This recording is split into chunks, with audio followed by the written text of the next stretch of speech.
Oke, bismillahirrahmanirrahim. Kita lanjut lagi untuk part 2 dari listening assessment. Nah, di sini kita balik lagi untuk tahu siswa kita di level mana.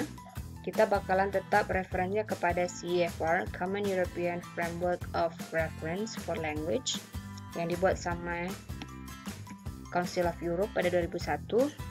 Seperti sebelumnya, bahwa level terendah itulah A1 dan level tertinggi itu adalah C2.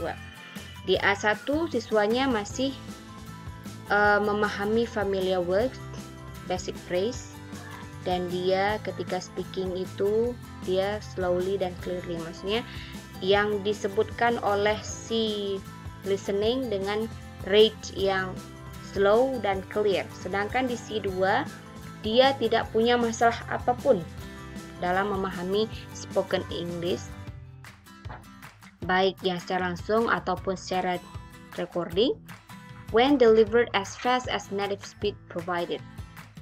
Dalam artian, bahkan dia sometimes to get familiar with the accent. Dalam artian, dia tidak punya masalah apapun lagi dalam mendengar listening, baik secara langsung atau tidak, baik dengan kecepatan native like maupun dengan aksen yang berbeda-beda.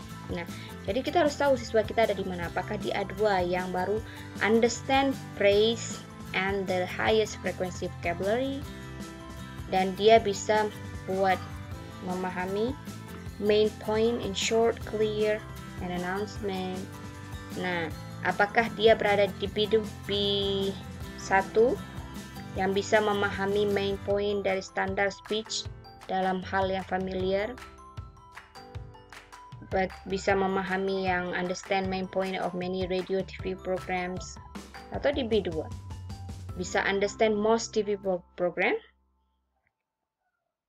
bisa memahami majority of film standard dialect, dia masih dalam accent yang standard. Kalau kita biasanya American accent yang standard di Aceh, atau yang C1 yang memang udah understand extended speech even when it is not clearly structured. Dia bisa memahami speech yang cepat bahkan ketika dia tidak begitu jelas diucapkan atau begitu jelas diinikan. Dan dia bisa memahami TV programs dan film tanpa banyak usaha. Yang terakhir otomatis kayak tadi kita bilang udah bisa memahami yang semuanya. Nah, siswa SMA kita kebanyakan pasti tidak akan berada pada C1 dan C2. Karena ini udah bahkan yang kuliah saja belum tentu berada di C1 dan C2. Tapi kita harus tahu mereka ada di A1, A2, atau B1, atau B2. Untuk apa? Biar kita tahu levelnya mana. Nah, apa yang buat dia berbeda? Karena untuk tahu, kenapa kita tahu levelnya di mana? Biar kita tahu cara meningkatkan kesulitan sebuah soal. Jadi, kesulitan sebuah soal itu disesuaikan dengan kemampuan si siswa.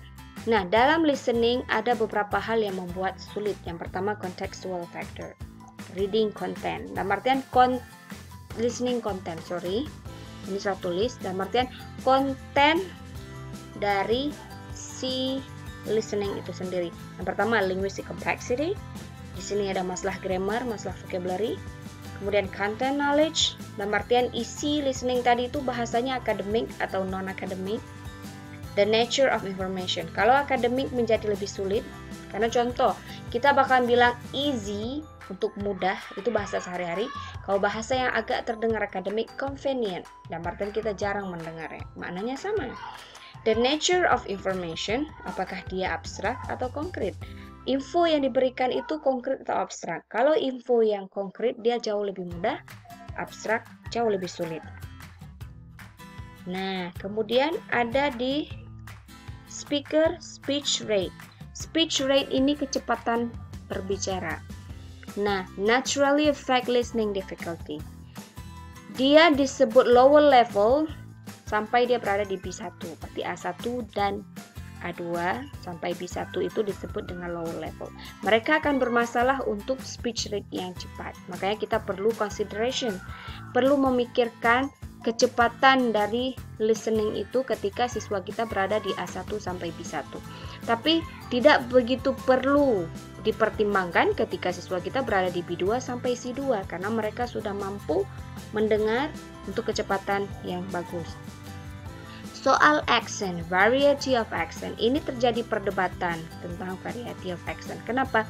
Ada yang bilang sebagai disadvantage dan artian kerugian, ada yang bilang sebagai advantage. Sebagai disadvantage, familiarity with different non-standard accent can be random factors. Dan artian gini, dia menjadi perubahan soal-soal yang kita berikan itu memiliki banyak sekali accent yang berbeda. Itu menjadi kerugian bagi kita ketika siswa kita tidak kita berikan input atau siswa kita tidak kita kenalkan kepada aksen-aksen yang tadi. Tapi di soal kita buat aksen yang tadi, otomatis dia akan shock. Dia akan merasa terganggu karena sebelumnya dia belum pernah mendengar. Makanya bahwa familiarity itu, siswa kita familiar dengan non-standard accent itu ada atau tidak, itu tergantung dari kita mengajarkannya. Jadi kita ketika mau buat soal listening, kita harus balik lagi dulu, kita ngajarin macam accent nggak? Contoh, kita ngajarnya pakai American accent terus, tapi ketika soal kita kasih siswa kita British accent, itu bakal berbahaya. Kemudian listening is about more than input decoding. Nah, listening itu kenapa accent tadi bisa bermasalah? Ketika accent yang dia dengar itu tidak pernah didengar sebelumnya, maka dia akan fokus pada decoding aja. Dia akan mencari ini katanya apa, ini dia sebutkan apa, karena bagi dia kesulitan. Sedangkan listening tadi seperti yang kita jelaskan di awal, bahwa listening itu jauh lebih dari sekedar input decoding, tapi lebih kepada menarik makna. Nah, menarik makna tadi harus bisa kita dapatkan ketika dia udah bisa melewati input decoding tadi, udah masuk ke dalam meaning construction. Tapi ada juga yang mengatakan bahwa accent itu menjadi keuntungan, positive washback effect. Kenapa? Semakin banyak aksen diberikan, siswa semakin tertarik untuk belajar bahasa Inggris. Oh, rupanya bahasa Inggris itu aksennya banyak ya gitu. Bahkan untuk beberapa hal maybe important for some tests. Untuk beberapa tes ini menjadi penting. Kenapa? Contoh ketika seseorang misalkan bekerja di bank di luar negeri, di Inggris. Nah, aksen dengan berbagai macam British accent, berbagai macam aksen yang ada di United Kingdom itu bakal penting. Kenapa? Karena dia akan melayani banyak orang yang berpakai aksen yang berbeda-beda. Nah, intinya variety of accent ini bisa jadi kerugian dan keuntungan sesuai dengan kebutuhan.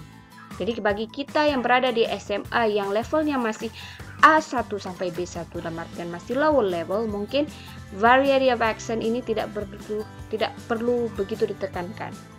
Tapi kalaupun kita mau mengenalkan, mungkin kita akan mengenalkan standard accent aja dulu, yang ada American atau Britishnya, belum yang sampai Scotland, belum sampai New Zealand atau Australia. Jadi itu akan semakin banyak accent. Karena kalau dia bisa aksen ini sedikit, tapi tidak bisa keseluruhan, itu malah membuat dia kebingungan nantinya. Oke, soal test item. Sebelum kita memilih test item, tesnya seperti apa, kita harus tahu dulu pertama, what cognitive process do the following tasks required? What makes them easy or difficult? Sebuah tes, sebuah soal yang kita buat itu dia butuh cognitive process yang mana? Cognitive process balik lagi yang ke part 1 tadi. Dan apa yang membuat soal itu mudah dan sulit? Nah, type of listening and test item. Ada beberapa jenis soal atau tes dalam bahasa Inggris untuk listening. Pertama, intensive listening. Intensive listening ini fokus pada minimal pairs. Apa itu minimal pairs? Words that vary by only a single sound, be in vowel or consonant. Ear, year. Nah, di sini dua-dua punya EAR, tapi yang buat beda ada Y di sini. Dan Y ini membuat ear dan year menjadi berbeda maknanya. Ini disebut minimal pairs. Dua kata ini yang berbeda. Oke, kita lanjutkan bahwa jenis-jenis listening itu ada beberapa macam. Pertama, listening testnya ya, ada intensive listening, ada responsive listening, ada selective listening, sama extensive listening. Untuk intensive listening, dia fokus pada minimal pairs. Apa itu sih minimal pairs? Minimal pairs itu words that vary by only a single sound, be it vowel or consonant. Dua kata yang hanya berbeda karena satu sound. Contoh kayak ear sama year, ini dibedakan hanya dari huruf Y, tapi Y ini membuat maknanya berbeda. Ini namanya minimal pairs. Kemudian responsive listening, student listen and giving response, makanya disebut responsive listening. Contohnya interview question yang ada multiple choice untuk dipilih. Kemudian ada selective listening, listening for specific information. Student listen to a block of information and complete some activity. Di sini ada tugas-tugas yang harus diisi, contoh kayak information transfer, information gap, ada games, dalam artian ada titik-titik atau ada blank-blank yang harus diisi oleh siswa setelah dia mendengar. Kemudian ada extensive listening, listening to longer blocks of communication. Test item types bisa dictation, shadowing. Shadowing ini kita shadowing, sebenarnya ada O ya. Kita ngomong terus siswa ngulang, kita ngomong siswa ngulang sampai terus-terusan. Kalau dictation kita ngomong siswa nulis kan. Note taking kita kasih dia untuk catat. Critical thinking editing, extended audio with question. Sama artinya di sini critical thinking editing bisa student receive a document, student listen to audio related to the document, but with discrepancy. Student edit the document to fly with the audio. Berarti dia punya sebuah teks atau dokumen, kemudian dia dengar, kita minta dia ngedit dokumen itu berdasarkan audio yang dia dengar. Ini masuk dalam critical thinking. Nah, ini menjadi lebih sulit karena dia mendengar lebih panjang dan punya soal yang lebih sulit untuk dia edit karena sambil dia dengar, sambil dia mikir. Nah, ini berbagai macam jenis tes yang bisa kita pilih. Contohnya seperti apa? Nah, ini contoh the list of minimal pairs. Kalian mungkin bingung, nyari minimal pairs itu di mana? Coba buka aja di speechlanguagetherapy.com. Di sini ada banyak list minimal pairs-nya. Contoh kayak man sama fan, mat sama fat, mind sama fine. Nah, ini kita melatih siswa untuk bisa membedakan kata per kata berdasarkan hanya perbedaan 1-2. Nah, ini cocok untuk siswa-siswa di level A1 sampai B1. Kemudian information gap itu seperti ini. Ini ada contoh, kalian jadi referensi saya juga. F2Z ini kalau mau lihat yang assessing listening in DSL Classroom, bisa contoh juga punya dia. Di sini dia ngambil lirik lagu. Diputar lirik lagunya itu di-skat-skat, dalam artian dipotong-potong.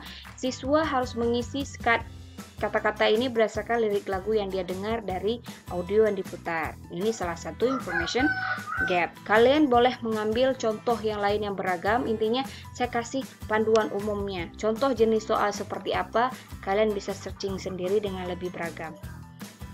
Nah, how can we test listening? Listening test need to elicit cognitive process. Dia harus benar-benar melihat cognitive process yang balik lagi sebelumnya. Kemudian sesuai dengan CEFR levelnya. Kemudian ada variety of factor affect difficulty, dalam artian tadi ada yang tentang cognitive processing, ada juga tentang speech rate, ada juga tentang siswa kita. Intinya input decoding, lexical search sama syntactic parsing ini masih dari B1 ke bawah. Meaning construction sampai discourse construction ini levelnya udah tinggi, ya. Pertama, dalam membangun atau membuat sebuah tes listening itu pertama kita harus tahu dulu siswa kita di level mana. Dia ada di level A1 sekian, kemudian level of cognitive dia seperti apa, kemudian kita harus meningkatkan kesulitan itu pelan-pelan, kemudian find various item that have the same level of cognitive, maksudnya jadi kita tahu dia di CFR itu ada di level A2. Tuh A2 kira-kira yang untuk kognitif itu Selain minimal pairs, apa aja yang bisa kita kasih? Bisa look for example of various test item from various resource. Dalam artian kalian harus cari sebanyak mungkin contoh-contoh soal untuk bisa kalian buat. Oke, summary-nya mungkin kalian bisa baca sendiri.